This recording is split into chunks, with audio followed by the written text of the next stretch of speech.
এই চুল থাকলে তো ঠান্ডা লেগে যাবে, তোর তো বুঝতেই খারাপ লাগে। তোর বুঝতেই খারাপ, তোর বুড়বুড়ে মাছ এমনি মারতাম না, তোরা এমনি মারতাম।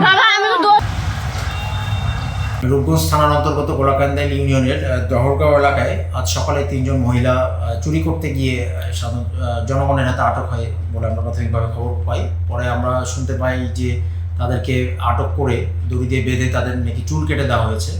তো এই বিষয়ে একটি ভিডিও অলরেডি ভাইরাল হয়েছে, ভিডিওটা কিছুক্ষণ আগে আমি পেয়েছি, দেখেছি। তো বিষয়টি জানার সাথে সাথে আমরা 3 জন মহিলাকে পুলিশ পাঠিয়ে আমাদের আইনি হেফাজতে নিয়েছি।